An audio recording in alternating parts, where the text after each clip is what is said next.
It's kind of the theme with life. It's taking that challenge, it's igniting that challenge into courage and making an opportunity. Because I'm not gonna lie, when I first found out I had to reprove myself to a new manager after all of the time and the effort and sacrifices that we all make, I felt disheartened, like that had all gone to waste. And then I thought, nope, I need to replace this negative thought with two more positive thoughts. And I thought, okay, who is my new manager? And I just started strategizing. Okay, what does he need? What is the need and how can I fulfill that need with my value? I just went to him and I was very open. I just communicated with him. I didn't hesitate. I was pretty quick about it. And I just said, hey, I am a little discouraged at the situation, but here's what I can do for you. And that's just really how it all happened. He said, okay, well, let's see how this goes. And he gave me this amazing opportunity. And then that led to something else. And one opportunity leads to many others. So yeah, I think it really is mindset and attitude. And it's just taking a deeper look. Okay, this stinks, but where's the opportunity in this?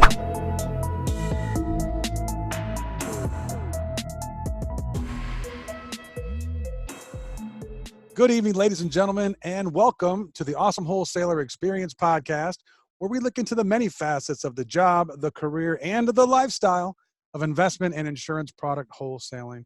I'm your host, the creator of the Awesome Wholesaler Experience, and yours truly, Awesome Mike. Hey, everyone. Welcome to the show today. Thanks for tuning in. Yet we have another very special guest. In fact, they are all very special to me, of course, but I think you're going to really like today's guest on the show. Her name is Amber Peay. And if you're on LinkedIn at all, you probably have seen her, maybe even enjoyed some of her content. I know that I sure have. Let me do her some justice and kind of read off a little bio that I put together. Amber Peay is the founder and owner of Granola Grown. Granola Grown is an all-natural, gluten-free, dairy-free, nut-free, kosher granola. For real, people.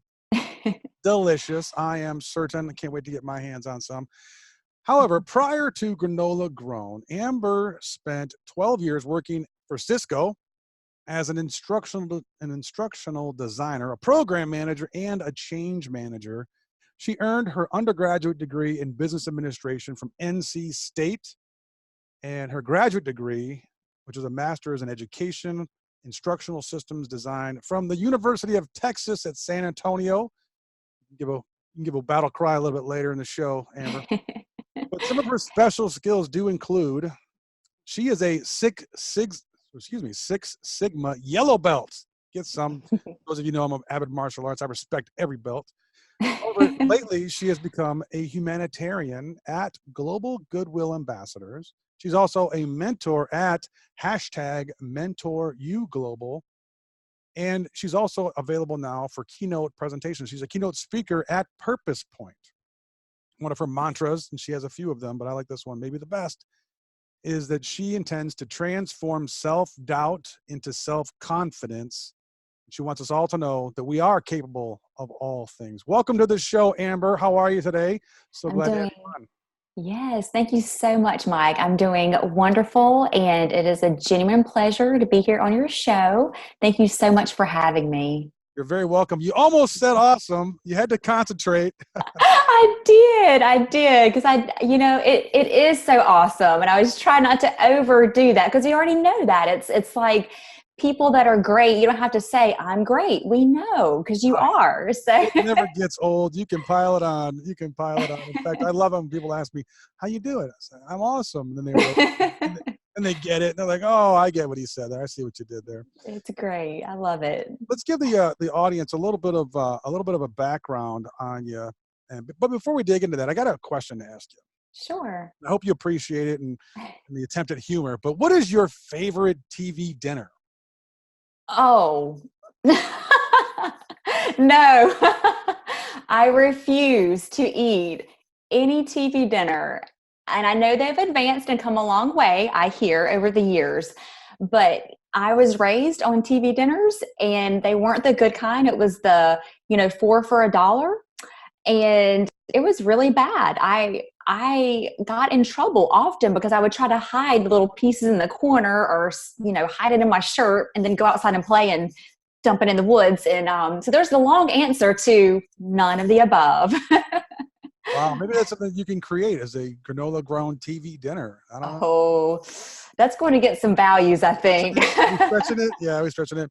Well, for the listeners, you can, and those viewing us on YouTube, you can actually kind of maybe explain why I might have asked that question.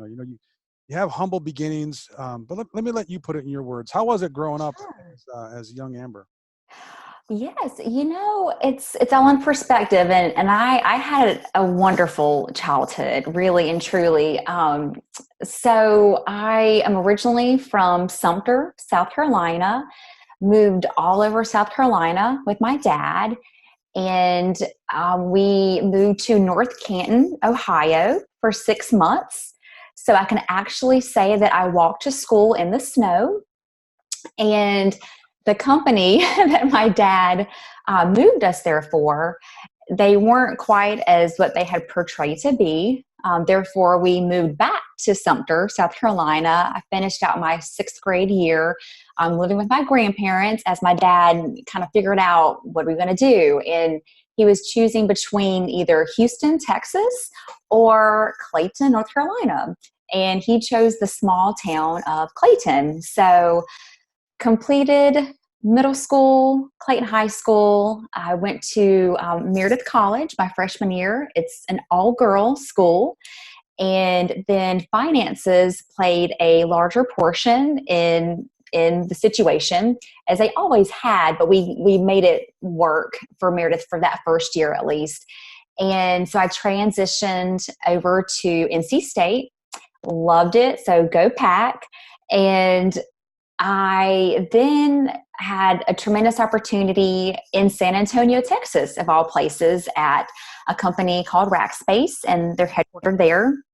And I had zero responsibilities at the time, so I figured, why not? And so moved there. As you mentioned, went back to UTSA, went back to school, and I was there for a little bit over 3 years and loved every moment. It was a great, great experience, exposure, and education.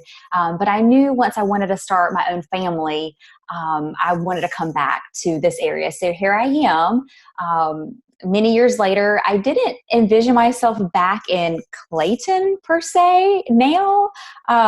I have great memories, but I didn't envision myself back here. But life is an interesting journey, and everything I've ever planned has not turned out according to plan, but in a lot of ways, a lot better. And so here I am today talking to you from Clayton, North Carolina. Well, you know what they say, Amber? They say that you can take the girl out of Clayton, or maybe you can't. Yeah, she's gonna come back. I am like a permanent resident now. Yes. I'm sure that you're gonna get the key to the city after, or the town after this broadcast hits the airwaves. Yes. Do you have any mentors growing up that kind of inspired you to go to higher education, to go to college, and even then, take the chance and go all the way to Texas on your own? So that's an interesting question, because I'm now, with my 2 daughters, I am making it very significantly known that you need mentors. And I didn't really have those set mentors. A lot of that because I didn't really know to seek them out, However, my 3 mentors and rocks, anchors in life, from childhood to young adulthood to my older adulthood now, have always been God, my dad, and my papa, who is my grandpa. And, all 3, through all the mistakes that I have made, I always knew they loved me, and they always made me feel safe, and I could trust them and talk with them throughout it all. And even still today, my grandpa, my papa, he's no longer here, but I know he loved me tremendously. He always made time for me, always made time to take me fishing with him. We spent many nights camping, going to the swamp, doing the 4-wheelers, all that, and thinking back, I didn't have a lot of people to look up to as far as cooking goes, because as you even alluded to in the very beginning, I was raised on TV dinners. However, my papa, the fish that we would catch, he would always cook and make this amazing fish stew. And that's one of the greatest memories I have, actually. But the bigger point is he always made me feel special. He made time for me. And my dad, he played the mom and the dad role as he was still growing up. As a really young dad, he was 19 when he had me. I was definitely not planned in his bigger picture. And so him going back to school while raising me full time, working 2 jobs, even then, and especially now as a parent, knowing how tough parenthood can be, it's really tough to be mad at him because, he sacrificed so much. And I see that now. And he also did all those things. And then God, through everything, I know he has me, he has my back, whether it's the big or the seemingly small things. It's through him that I get through and can do all things. And, all those things that you mentioned, that you can write on your resume, but really more at the core of me, my character and my heart and my energy and soul is accredited completely to him. And so those are the 3 that have always been and always will be my rocks and my mentors. Did you were you like a kid that was raised in the church, or was that something that you kind of embraced later in life? Yes, I was. However, my dad was so young, and along with a lot of other things, he just didn't really know to push me in certain directions more. So we did go to church. I was involved, but I wasn't overly involved. So my spiritual journey is very imperfect, and I am still on that journey and am learning every day. And I have a really close, actually my whole family and we have a really close relationship with our pastor now, and we're very involved.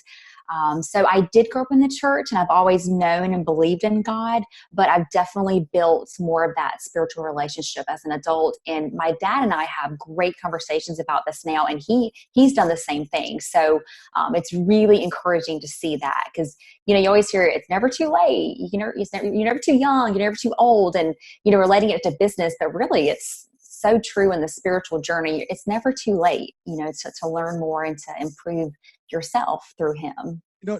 And the people that you've mentioned so far as role models, or people that helped to create, Amber Peay as she is today, are all Yes. men. Did you have any female inspirations, any female people that, that inspired you, guys, you mentored you? And the reason I ask is that, you were raised in a Southern demeanor where a lot of women, are just stay-at-home moms, or they're not really Right. promoted to get out there and be independent.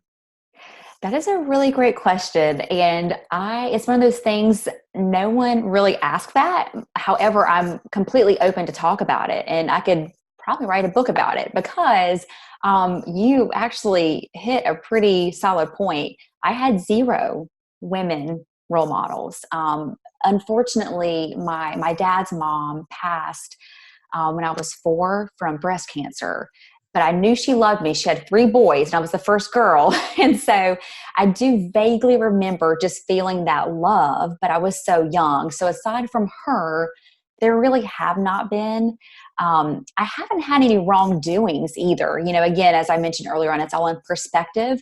I had great, women teachers, but as far as being like really every day, a big anchor in my life, I really haven't. And I feel that being a mom without a mom, and me now being a mentor to my children without me having that womanly mentor, I think it's inadvertently made me want to be even better in those areas. Yeah, well, I congratulate you. I mean, you are an icon, and if you look at Amber's LinkedIn feed, she is just showered daily with respect, appreciation, and admiration for her work. And you can tell that it's genuine and it's from her heart. Let's get a little bit more corporate, if you don't mind. So Sure. you head out, you pack up your bags, or maybe it was your knapsack from, Wasn't much. and you go to the the big town of the Alamo. And Yes. yeah, I love San Antonio. I was there this year, actually. And Love it. yeah, it's a Yes. great place. So you end up you end up setting some roots there. And I say that kind of, Mm-hmm. not deep roots, of course, but you go to Right. work for this major company. You go from small town gal to Cisco. I mean, tell Yeah. us about how that happens, and what was it like to have to embrace that big change? A lot of our audience members don't Mm-hmm. know how they get into this life of wholesaling. They're just kind of Mm-hmm. in the periphery. There's no go to wholesaling school. There's nothing like that. So Right. a lot of times they end up where they are and they don't know how they got there. And it's usually a big corporate gig and there's travel and there's a lot of scary things that are involved initially. So how'd you handle it going to Cisco? Wow. So yeah, so I'm trying to figure out which part you want me to start at, because I feel like there's so many, pivot points, right? That like you said, unexpected paths that we've taken. So I'll start there at Cisco. So yes, so I started at Cisco. Well, I'll back up from that. When I graduated at NC State, I always said I want to work either for Cisco or SAS.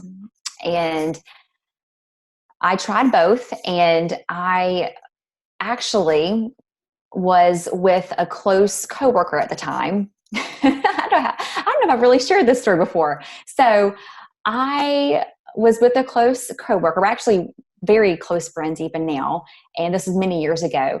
And she and I worked very closely together, and Cisco was her account. And I helped her with that account. And so I tagged along with her, and she knew my intentions. I was very open with her that I really wanted to be an instructional designer at Cisco. And they did not have any full-time positions available. So there was nothing to even apply for. So we were going in to help fill some of these instructional design roles. So I was strategic in a sense as far as working with her, because I knew she worked on those accounts. Cisco was her account, and specifically in the learning and development area. And so, yeah, you're making me think back and really reflecting on this. So we went in several times, had great meetings, and I actually brought in my resume and I left it on who ended up being my future manager's desk. And I just said a quick, hey, if you need anyone, I could help you out kind of thing.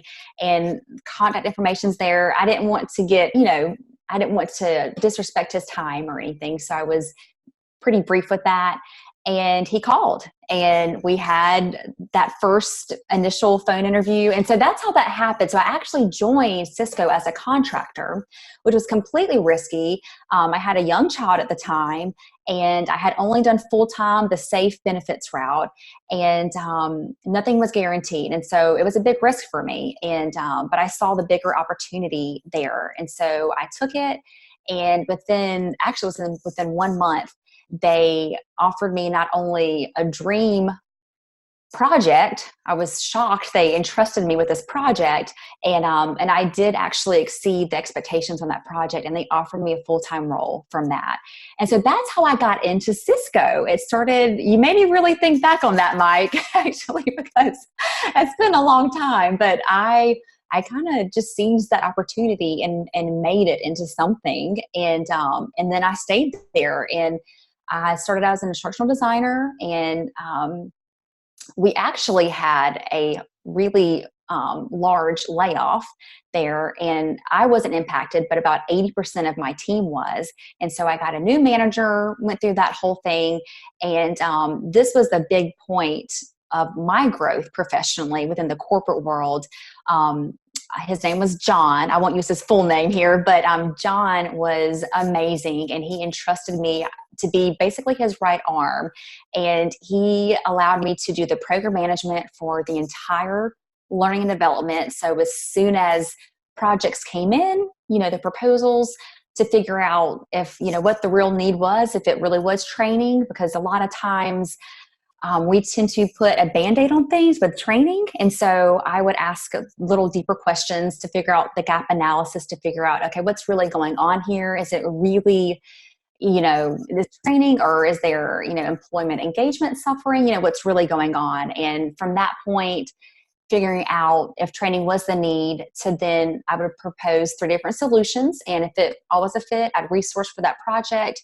I would be very hands-on and still do some of the instructional design work, but mainly doing the program management of all of those through what we call ADDIE model. So analysis, design, development, implement it, and then evaluate it. So all the way through. And it was a great experience at Cisco, and definitely grew a lot professionally. Let me ask you about that. A lot of the wholesalers out there listening and tuning in, they have a similar situation. Yes. They were a peripheral, and then maybe they were pulled in, and they didn't even know what wholesaling was or what it could be. Sure. And then all of a sudden, it's a very high turnover business. A product leaves, they get rid of a sales team. A new manager comes in, and he brings all of his people in and tries to replace a lot of the field force. So do you have anything that you remember being really significant, both good and bad, that happened when your 80% change happened? Is there something that you could share with the wholesalers on what maybe is a strong thing to do, or maybe what's not so good to do? You know, it's really, it's kind of the theme with life. It's taking that challenge, it's igniting that challenge into courage and making an opportunity. Because I'm not gonna lie, when I first found out I had to reprove myself to a new manager after all of the time and the effort and sacrifices that, I was no different from anyone else, that we all make, I felt disheartened, like that had all gone to waste was my initial. And then I thought, nope, I need to replace this negative thought with 2 more positive thoughts. And I thought, okay, who is my new manager? And I just started strategizing. Okay, what does he need? What is the need, and how can I fulfill that need with my value? And I just went to him, and I was very open. I just communicated with him. I didn't hesitate. I was pretty quick about it. And I just said, hey, I am a little discouraged at the situation, but here's what I can do for you. And that's just really how it all happened. He said, okay, well, let's see how this goes. And he gave me this amazing opportunity. And then that led to something else. And you know how that goes, one opportunity leads to many others. And I think it really is mindset and attitude. And it's just, taking a deeper look. Okay, this stinks, but where's the opportunity in this? I really embrace that. I love that. There's no faith in there. You didn't say that. You just kind of, did and then, okay, you took action. You leaned into it. Yes. That's the situation. I love the idea of removing the negative comment and replace it with 2 positives. Yes. And you did that. How did you know to do that? Or was that the actual faith happening? Was it somebody? Yeah, definitely. I'm grounded in faith, and that's how I stay grounded. And this is actually a good example, because throughout the different phases in life and in business, personal, anything, whatever you want to call it, you're going to go through the prosperities and the adversities, and it's having that faith to keep you grounded through all of that. And because it's all temporary, and that's how I get through it all. I'm like, okay, this is happening for a reason, for a bigger testament and to build my strength at the end of it. And just knowing that it's all temporary. So faith absolutely has everything to do with every decision, because I definitely bring my faith to work. It's not, it's like I mentioned, I have a very imperfect spiritual journey. However, I have worked very hard to align my professional and personal values, and it's a non-negotiable for me now. So as you actually mentioned, I didn't really throw it out there. I don't try to be overly bold with it, but it's always with me. I'm impressed. Thank you for that. So it's interesting. You're doing so well. You kind of last through 2 tidal waves of Cisco. Mm-hmm. Got the first gig, you blew it out of the park, and then you got the crown, and then the disaster happened. And would it be fair to say it was 2008, 2009 when they had the big cutbacks? Yes, that's exactly right. I have my own crystal ball here, Amber. But you made it through it again. So you did it again. You got your yellow belt, which is, it's pretty cool. Yes. And then you just hit the eject button and you hard left. Now you're making granola with your little angels in the kitchen. What Yes. happened? Tell us what in the world went on there. Lightning strike? Yes.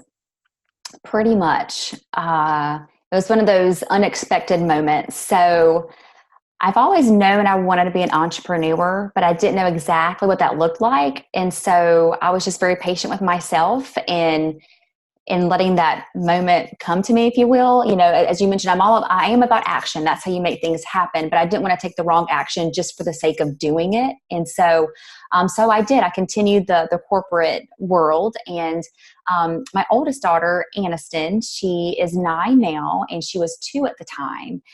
And I was still working at Cisco, and I made granola often because my family and friends would always ask me to make granola. Like we go on vacations and special occasions, I would always pre-make things and bring it, and they'd always would ask for me to bring my granola.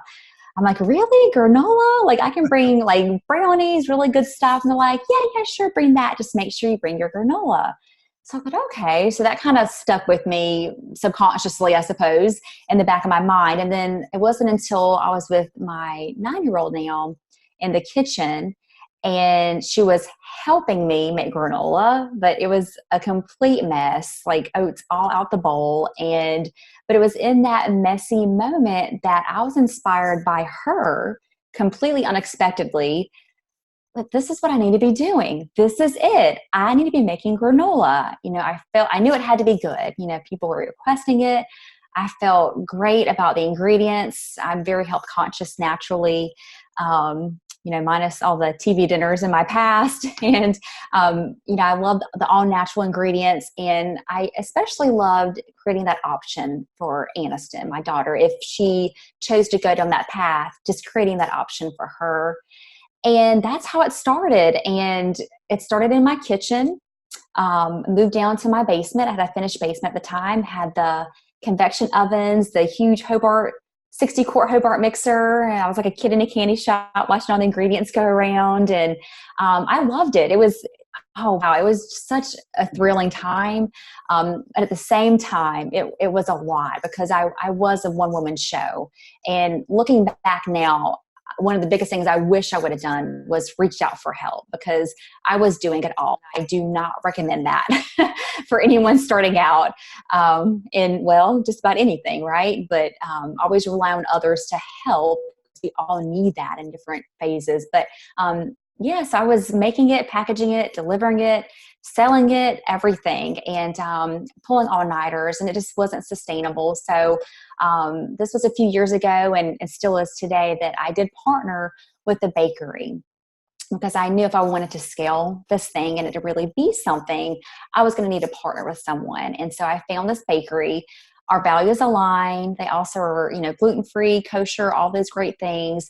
And so now I'm able to produce as many granola packages as frequently as needed. So, and I was still doing that while doing the corporate world. And it wasn't until it's been almost 2 years, I made the tough decision to not go back to the corporate world. So it's been interesting. It's the best word. Awesome, but interesting. Well, you know, I often remind people that it's not everyone, it's just awesome. So Yes, that's a great point. I love that. you're probably awing the right people. You know, the granola thing is interesting, and it's a great product. And it's, you know, my mother-in-law has celiac, so we're all about the gluten. Oh, yeah. My youngest son has very severe autism, so we try to prevent him from getting much gluten at all too. But you're way bigger than that now, in my opinion. Not to make that sound small, but you have become an inspirational keynote presenter. You have become, like I mentioned earlier, kind of a lighthouse of optimism and goodwill, an ambassador of inspiration. How Thank you. did that happen? Is that unintentional, or are you, you know, are you being called to do that work? I'm absolutely being called and led in ways that I could not have planned for this because even being here with you on camera is quite a milestone for me. So LinkedIn, you mentioned, I went through and started organizing my videos, and I realized I've recorded over 200 videos on LinkedIn. And that's crazy for someone like me, because I'm the one that literally runs away from the camera. And when I initially told my family about my plans, I'm like, I just saw so much more than just a video. I kind of realized I had an aha moment where, wow, I can actually provide value. And I was getting feedback on that. I'm like, wow, I had no idea that I could really make that much of a positive difference in someone's day. And getting that feedback was really encouraging for me to hear, to lead me down that path. And but yeah, when I first told my family about my plans for that, they're like, "Really, Mom? You're gonna do video?" And I was like, "I know, kind of crazy, right?" And I was like, "Let me just do one and just see how it goes." And so with that, I keep kind of pushing myself. So this is way out of my comfort zone, completely. But I'm embracing it. And because I see the bigger value there, and I do feel led to just reach more people on stage, just in different ways. So yes, I'm just getting started. So it's been really fascinating for me so far. I applaud your editing skills as well. Your videos are very eye-catching, and Oh, yeah, thank you. you do a great job with it. But I have to tell you that I saw your videos and we communicated via text, right? Yes. Um, and the videos that I watched, you're so um, I don't know what the word is, but it's like almost. I mean, maybe the word is mushy. Is that the word? Not, Maybe. but I it's don't. true. It's like you're so something. You're like, hey y'all, and it's really sweet and really slow, and it's really endearing, which is why I think that you're attracting a certain, you know, Oh, clientele that really need that in their life. The world is full of so much negativity and so much hate and yes. rudeness, frankly. Yes. But then I get a voice message from you, and I'm like, wait a minute, this girl's she's talking fast. Wait a Well, minute, she has a master's degree. Wait a minute, wait a minute. I figured you didn't own a pair of shoes. You got a pair of flip flops. That's it. going barefoot everywhere. Yeah. Exactly, right? You're that, but that's the warm feeling that you portray in your videos, which I think is very important. And maybe you're not doing it. Maybe it's really smart. Women are super, super smart. Um, Yes, we are. Play chess. Us guys, we play checkers, right? And maybe you're doing it on purpose, but you're delivering such a compelling message and really a portfolio of messages of inspiration, of hope, and all of that. So I encourage you to keep doing it. And I encourage all the Thank you. wholesalers that are listening to follow your channel, to subscribe to you, because they can literally borrow some of that value Yeah, from absolutely. there and use it with their clients, with the financial advisor, with humans that they interact with. And I think that's Right. so important. So I don't know if you intended that to be. Tell us, did you intend? Do you have like do you have a plan of what you're trying to do to conquer the world with this wholesomeness, or is that just a byproduct? No, that's just me. That's just, when I joined LinkedIn's the only social media I've ever done. I've literally never logged onto Facebook, any of those others. I just have always just, well, to my point earlier, I'm not one to put all my information out there, be on video, and so that's just me, on a pretty personal note. So, however, as I mentioned too, I see the value of putting more of that out there. And so that's why I'm doing that now. So as far as that goes, so when I joined LinkedIn, and especially more recently, I started noticing a lot of like patterns about personal branding. And I'm like, personal branding, what is, and I started really learning through a lot of these LinkedIn videos and creating actually a lot of really great relationships and friendships now of people that are doing that. And I haven't seeked that out like as a coach per se. I'll be open with that. I haven't like hired anyone to help me with that. But what I'm getting at with this is I've learned that, through these videos of others, that if you just stay true to you, create videos. Like I literally just take my phone and do a video. And I don't always have it completely scripted. It's just what is God leading me to speak about that day, and every day is a little bit different for me too. So as much as I would like to do daily videos, it's just not the reality of my day. But that being said, so what I really appreciate is of that whole personal branding is if you just start out being you're golden. You don't have to change anything because you are you. So whether I'm pivoting from Cisco, everyone I've ever worked with, to Granola Grown, and then now with, doing keynote speaking, it's still all me. I don't have to be anything different or change my marketing strategy, and as I'm learning and I have learned about the personal brand, I'm like, wow, I'm really glad I was authentically me to begin with. So, the wholesome strategy, that's just me. I mean, not that I'm perfectly wholesome, by no means. Wow, no. But, we try our best. And Let I me interrupt definitely, you. Let me interrupt you then, please. yeah. So, yeah, you're a beautiful woman. You're smart. You're charming. You're all this. LinkedIn has become a really tacky place sometimes for some predators that are out there. Have you had Yes. to deal with that? And, what do you say to the other folks that are out there that are maybe afraid to put themselves out there because of that, boogeyman? Yes. Just yesterday, a close connection asked me this because I, he was saying, hey, I've seen a lot of other, females post about this. Do you experience this? So that's good timing for that question because, yes, but not that much. It's very minimal. I've received, yes, some disturbing things, but don't we always in life? Going to the store, I mean, you see some things you don't want to see. And so, or hear some things that are quite disturbing. And so I think that's where just you have to have that inner strength, to just know, okay, you have to rise above that. And for LinkedIn specifically, I just ignore it, So I start with giving that person the benefit of the doubt because honestly, I'm very transparent. When I started LinkedIn, I did a lot of things wrong. I was clueless to anything really and truly. And so I try to give people the benefit of the doubt. I'm like, okay, are they new to LinkedIn? Maybe they don't know.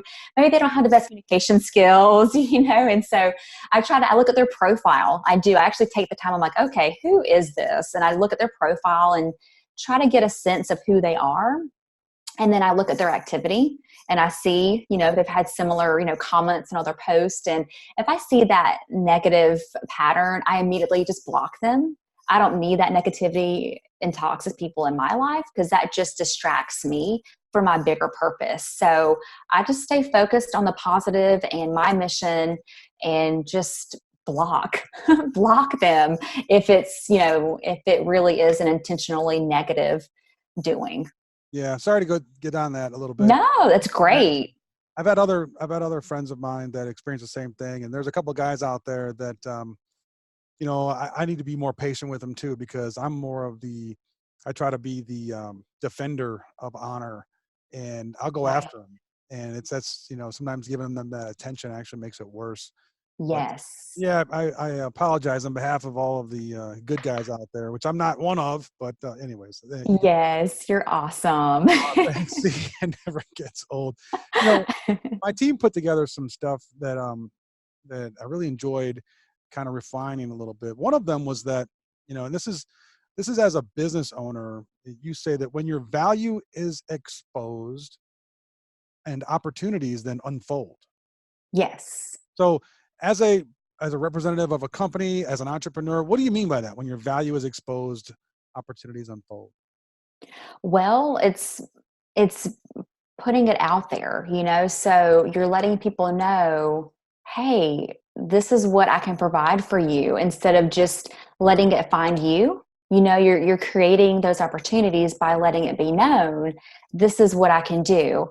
And there are subtle approaches to do that. You don't have to come out and say, I'm amazing at all these things, Awesome. Yes. But just finding a way to portray that value to others. And if it, a lot of times it's, as we all are, it's when we have that need.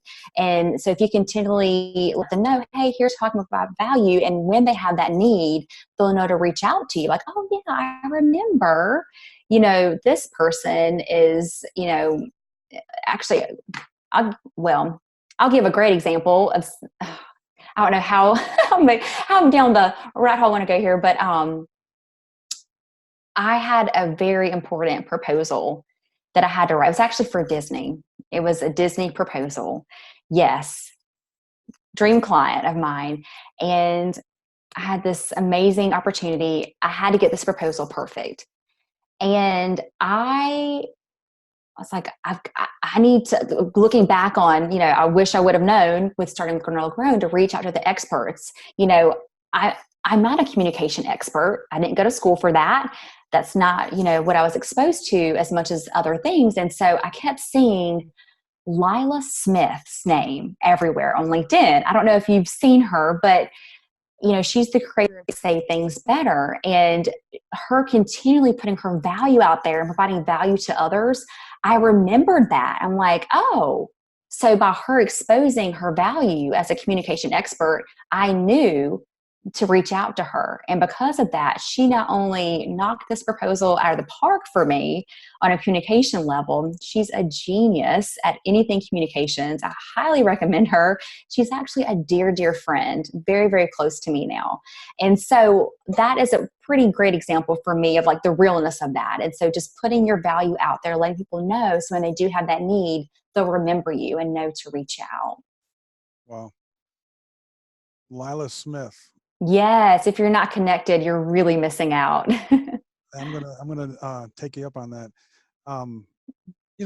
When you're doing your mentorship or mentor work, you've got a bunch of great little quotes too.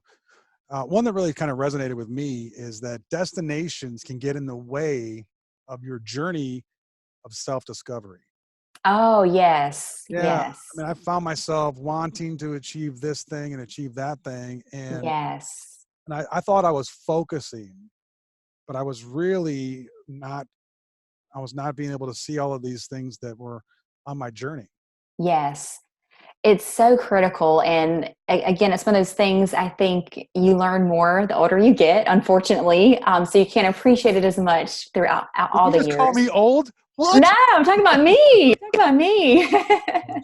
But it's really just, I know it's almost oversaid now, but it's so true. It's just having gratitude for where you're at. And I was just talking to my dad about this because that is how you create your own happiness. And it's so true because I could definitely tell you all these things. I would love to have more quality time with my family. I would love to travel more, all these things that I would like to do, even on a bigger scale.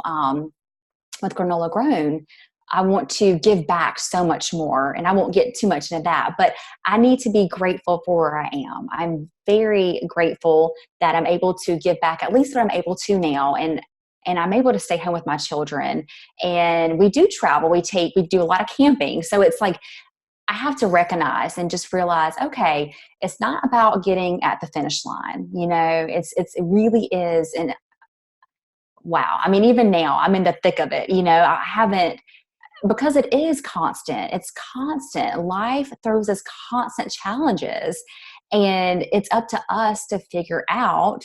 And once we do, it's so much easier. You find easier ways to handle things, to get through those challenges. But it really is, it's just having gratitude for those things and just being grateful for those self-discovery moments. And I can list an unlimited amount of self-discovery moments for me. But going back to school and doing all these things, you're kind of like, okay, I'm just checking all these things off to get to the destination. And you need to just slow down and take a breath and just realize, wow, like this present moment is fleeting, and just slowing down and just looking around and just being grateful, even just, People even like myself, their destination was given to them. Like I was just somehow told that, you right. need more, You need to have Right. superficial things that society just kind of imposes on you. Well, you know what? Mm-hmm. Nobody asked me what what really meant something to me. And you mentioned as we get older, and even as a wholesaler, being on the road so much, it kind of like led me to some self-discovery. I would be staying in the nicest towns, nicest Mm-hmm. cities, and the nicest hotels, in the nicest Marriott club, and living it up, expense account, and I was miserable Yeah. because that wasn't really what I wanted. And Right. and then one technique that I'll share with everyone is that I stopped traveling on Mondays. Mm-hmm. Period. So on Monday morning, I'm taking my kids to school. Monday lunchtime or something, I would usually harass my wife or at least be around the house. Monday night, I would train at my local jujitsu school, Nice. which you should look into jujitsu, by the way. Okay. You and your husband and daughters too. Um, Yeah. yeah, yeah. And then Tuesday morning, I would take them to school, and then I would hit the road. And Got I it. I didn't Love it. miss. I missed like one morning worth of meetings. Like most of my Yeah. peers or wholesalers will fly on Monday night to wherever they're going, and then they'll be ready for Tuesday morning meetings. Well, Nice. one more night in my bed at home was worth so much more. But that was Yeah. against the status quo. And that was kind of like the beginning of maybe the epiphany that you had to where, these fabricated destinations that are imposed on us maybe are not reality. And you kind of opened my eye, or really even echoed it a little bit, where this self-discovery of what do I really like? Right. That's right. I like talking to people like you on my show. I mean, I really enjoy this. I Me spend too. these bags on my eyes are because I was up half the night, as I do every week, researching Aw, my guests, and really getting to know them and learning from them, and sharing in that human bond that we all have. I love that. Yeah, thank you for that, and thank you for being a part of it. You say though to definitely still set goals. Like you're not just Yes. wandering, bumping around into whatever. You say Right. set goals, but then you put this nice little thing on there. You say, but leave room for the little things in life. Are you talking about kids or little things? What are you talking about there? Well, just things that come up. So like don't miss the milestone. So just well, kind of like what you did. That's a great example. So I'm sure you could have accomplished a lot more in your goals if you had continued on and pushed through that Monday. An example for me, that's a great example that you gave as well. But even while I was at Cisco, I did not travel and I did miss out. I definitely could have done even, I guess you can say bigger and better things, right? But that was just non-negotiable for me, to not miss those moments. And so that is what I mean. So whether it's, if you have fur babies or you have real babies or you just enjoy going on bike rides with your friends, whatever that is, don't miss those moments, on your way. But to your point, you can't, that you can dream all day, but to make it a reality, you have to put clear action to it. You have to write it down, intentionally affirm it every day. And it really is true. Like, again, I feel like maybe it's because I'm reading this a lot, but I feel like it's just everywhere because it's just so ingrained in my brain now. But just one little step a day, it's that domino effect, that compound effect where, if you want to write a book, if you write one page a day, you've got a full book in a year. I mean, depending on what your goal is there. But the point being, just taking that one small step, seemingly small, really compounds and adds up to a lot. And just forgetting about perfection, just progression over perfection and just going for it. Whatever that, making sure you're going in the right direction, of course, but then putting those actions into place. So yeah, but again, leaving room, yeah, that's huge. And it's like what you're talking about, having gratitude for where you're at. You're gonna miss it, if you don't. Speaking of missing it, I don't want to miss this keynote presentation. You have a few of them, but your most requested keynote has something to do about spilled milk. What is spilled milk?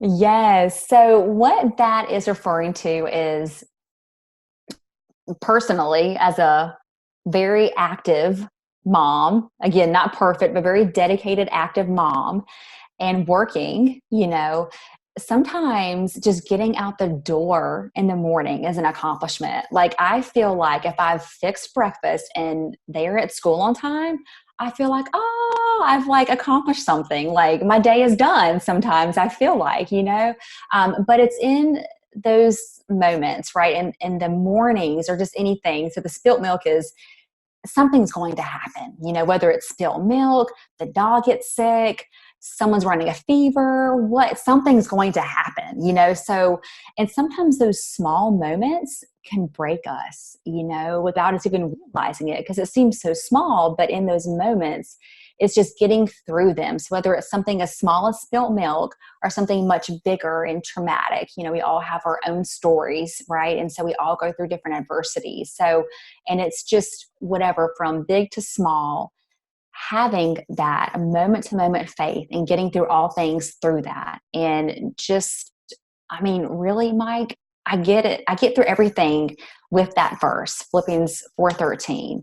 Just, I have all of my strength is from him. I can do all things through Christ who gives me strength. And I really, every day that guides me. And I need that reminder every day, because I go through these moments. I'm human. And I'm like, oh, I get that. I'm like, okay, just breathe, take a moment, and just remember that. And you can get through this just like anything else. Looking back, look at all these things that we have overcame, and you can get through this too. So just remember, it's all temporary, getting through it all with moment to moment faith.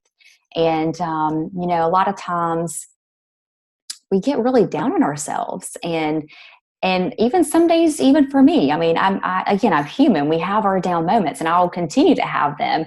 But it's just getting through them. And so, a lot of times we question ourselves, like, oh, is anything ever going to be enough? Am I going to be enough? Are all these things even attainable? And the answer is yes, it is. And you are enough. And so just getting through all that and just realizing that, and just knowing the places to go to get that strength. Amber, what if I don't believe that? What if Awesome Mike actually doesn't believe that he's enough, and he has this imposter syndrome? Mm-hmm. He worries about the boogeyman around the corner.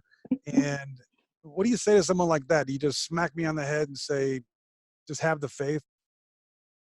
Yeah, it's a great question. And I feel everyone's going to be a little bit different in how they get through those things. And it's like anything. The more that we focus on anything, that's what grows. And so if someone really, truly is determined to, okay, I do want to be better, it's really up to them, mindset, attitude wise, and just to really devote and focus on that. And as they expose themselves to reading, writing, listening, and taking all that in, and then even when we don't feel like it, putting that into action, and so it's not an easy one sentence fix for me to give you here today, but it's one of those things. If someone is really open to committing themselves to that, yes, that's absolutely true.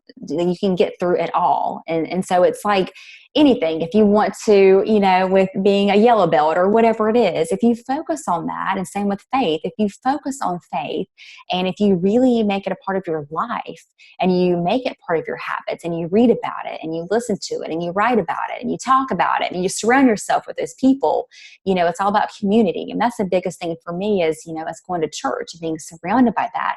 We are who we're around, and we are what we focus on. And that's just the truth of it, So, they say surround yourself with who you want to be like. If you want to be like God, surround yourself with God-like people. If you want to have that inner strength, that's what you need to do. But, I could tell anyone all these things all day long. Not that I would not, unless someone asked, of course, but if someone asked, I could definitely take their hand and help walk them through this journey and show them the way. But it's really up to them. And once they're on that journey, it's only uphill from there. So you can actually contact her, ladies and gentlemen, at www.getgranolagrown.com. You can reach out to Amber and at least get some good vittles, they call them in the South. I'll go with that. Yes. Yeah. Appreciate that very much, and Yes. really encourage you on your work. What does the next plateau look like, or runway look like? The next 5 years, maybe 10 years, for Amber and for the Granola Grown and for your other Mhm. philanthropic-based mentorships and global ambassador. Yes. Thank you for asking. Yes. So, so two things I'll mention is I alluded to it a little bit earlier. Um, I really, truly do want to give back in bigger ways. And growing up, I remember seeing some classmates eating breakfast at school. They were unable to be provided breakfast at home. And, we didn't have a lot, but my dad at least was able to provide cereal and milk. And that just stuck with me. And so eventually, I'm not there yet, but I want to, within like the next 5 years, is an amazing goal for me to be able to donate my granola to the breakfast school programs. So that's a big Granola Grown overall mission. It's so much more than just the granola. It is definitely bigger mission based than granola. And on a more, I guess, personal and professional note too, I'm just getting started writing my first book. So be on the lookout for that. It's going to be a few months, definitely, I don't think a year. But I have been setting some goals for myself and been working on it every day. So that's what I'm doing right now. If you want a copy of Amber's book, I'm going to buy the first 10.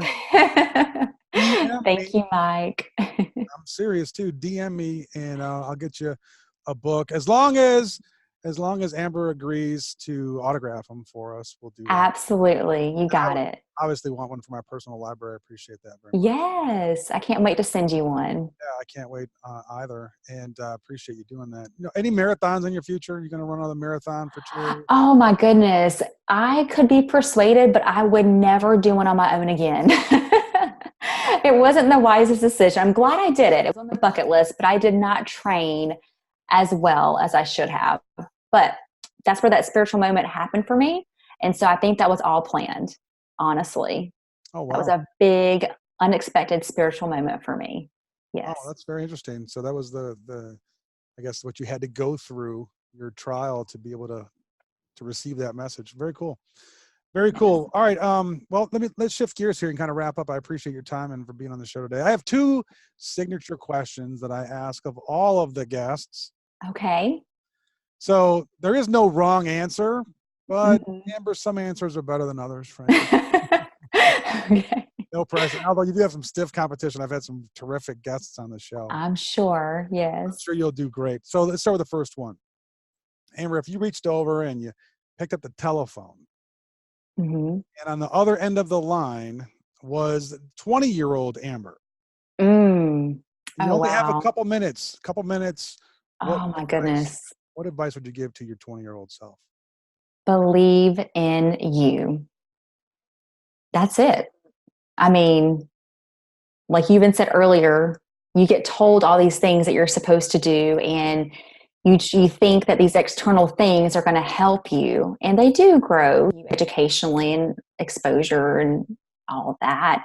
But it really just starts with believing in yourself. That is where it all starts. Wow. And that's it. I mean, I can go on and on with all the other things to believe in, but I'm just believe in yourself and helping others along the way, because we all need help at some point. And so just believing in yourself and helping others to do that as well. Awesome. I expected that quality of an answer from you too. So you did not disappoint. Question number 2, a little more fun here. Okay. If I could grant you any legitimate superpower, which one would you choose and what would you do with it? Oh my goodness. Oh, wow. I have to really think about this. So, any superpower, goodness, is there a superpower to, how do you even phrase this? So, is there a superpower to let people know that they are enough, like to get into people's minds? What do you call that? Not a mind manipulator, but like in a good way. Yeah, like a super encourager. Yes, there you go. More than encouraging, you're more of you want to be a convincer. You don't want to just encourage them that they're good enough. You want to actually convince them. Yes. So you would want the superpower of persuasion.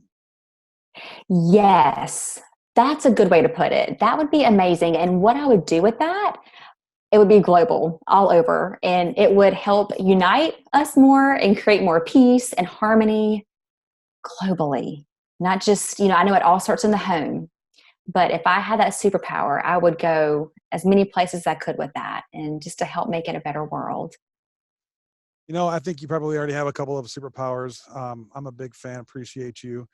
And with that, thanks for coming on the show today. I've really had a good time getting to know you a little bit more and sharing your story and some of your philosophies and ideologies with the listeners.